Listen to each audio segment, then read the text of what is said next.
Assalamualaikum warahmatullahi wabarakatuh. Waalaikumsalam warahmatullahi wabarakatuh. Sebelumnya kami mengucapkan terima kasih kepada dosen pengampu yaitu Bapak Dr. Handus Syafil MPD dan kepada teman-teman yang telah menyempatkan waktunya untuk menonton video presentasi kami. Sebelumnya izinkan kami dari kelompok 5 untuk memperkenalkan diri terlebih dahulu. Saya Olivia Novarila dengan NIM 22033101 sebagai moderator. Dan saya Putri Indasari dengan NIM 22033102 sebagai pemateri 1. Putri Skarini dengan NIM 22033103 sebagai pembaca pemateri 2.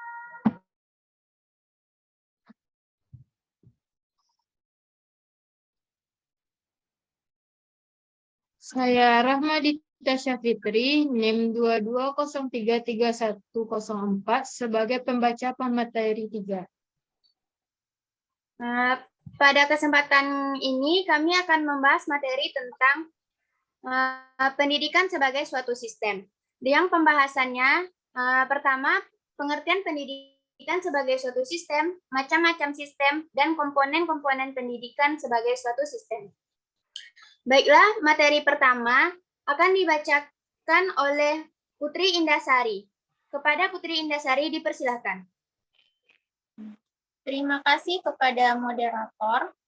Baiklah, saya Putri Indasari sebagai pemateri 1 akan membacakan materi terkait pengertian pendidikan sebagai suatu sistem.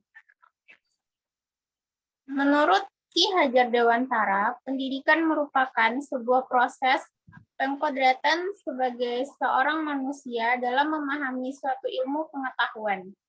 Ki Hajar Dewantara menganggap bahwa pendidikan merupakan media untuk menaikkan derajat seorang manusia. Pendidikan sebagai suatu sistem merupakan pendidikan sendiri, terdiri dari elemen-elemen atau unsur-unsur pendidikan yang dalam kegiatannya saling terkait secara fungsional, sehingga terjadi satu kesatuan yang terpadu, saling berhubungan dan diharapkan dapat mencapai tujuan. Selanjutnya, materi kedua akan dibacakan oleh Putri Sekarini. Kepada Putri Sekarini dipersilahkan. Macam-macam sistem terbagi menjadi 4, yaitu yang pertama sistem abstrak, sistem fisik, yang kedua sistem alamiah dan sistem buatan, yang ketiga sistem tertentu dan sistem tak tentu, dan keempat sistem tertutup dan sistem terbuka. Yang pertama yaitu sistem abstrak dan sistem fisik. Sistem abstrak adalah sistem yang berupa gagasan atau ide-ide atau suatu pemikiran yang terlihat secara fisik.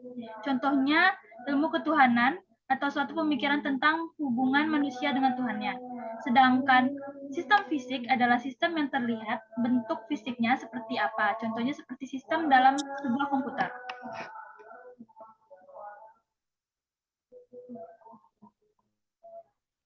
Dan yang B, sistem alamiah dan sistem buatan.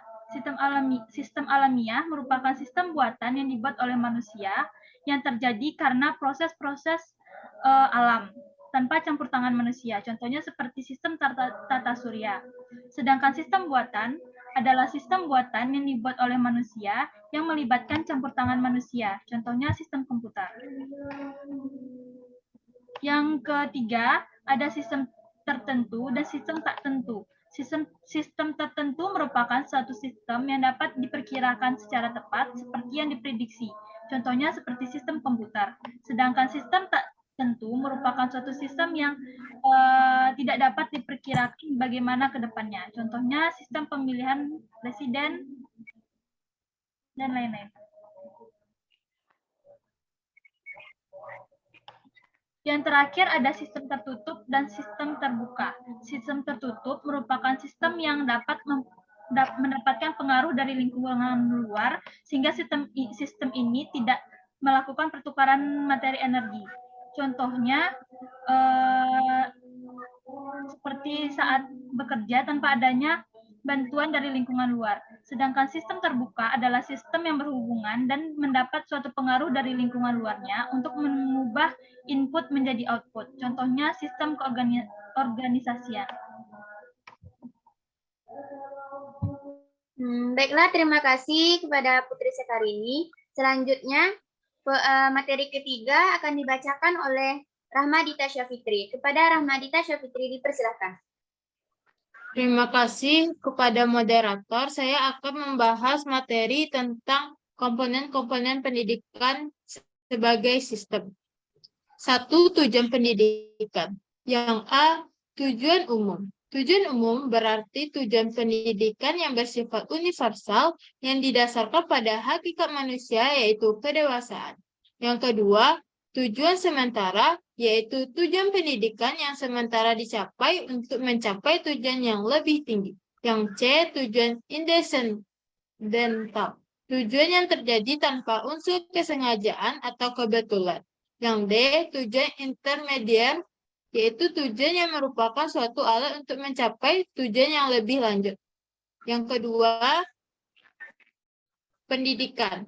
Pendidikan merupakan seseorang yang memberi kita pelajaran atau ilmu tentunya bermanfaat bagi kehidupan kita, bisa dari lingkungan keluarga, sekolah, masyarakat tanpa adanya seorang pendidik.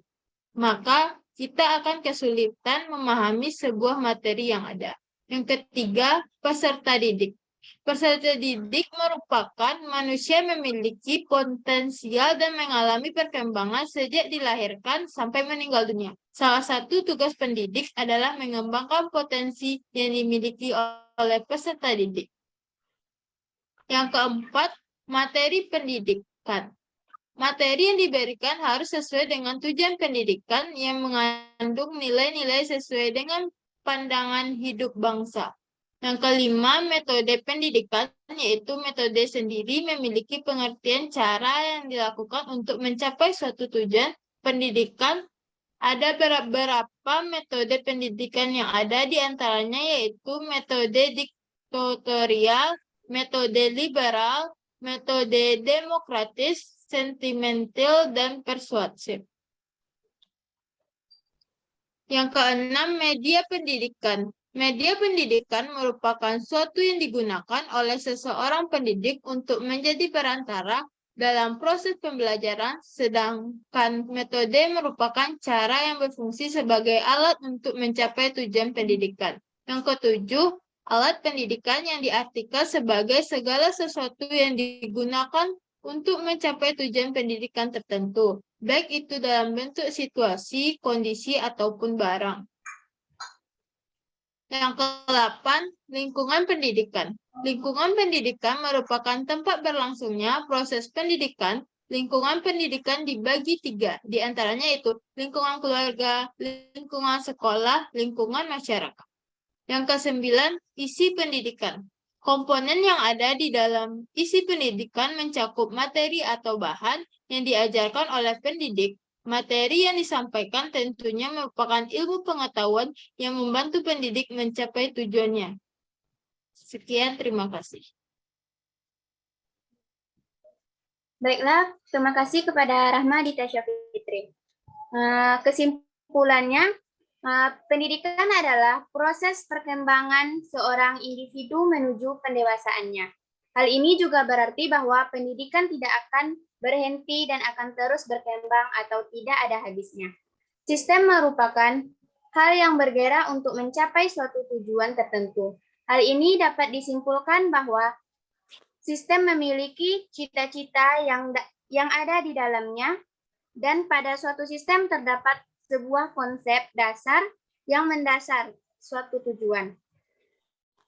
Sebagai sesuatu yang aktif bergerak dan mencapai sebuah tujuan tertentu, maka secara berkelanjutan suatu sistem pendidikan akan selalu bersifat dinamis kontekstual. Oleh karena itu, sistem pendidikan haruslah dapat menerima tuntutan atas kualitas. Baiklah, hanya itu presentasi kami dari kelompok 5. Terima kasih atas waktu teman-teman yang telah menonton video presentasi kami ini. Kami tutup dengan Assalamualaikum warahmatullahi wabarakatuh.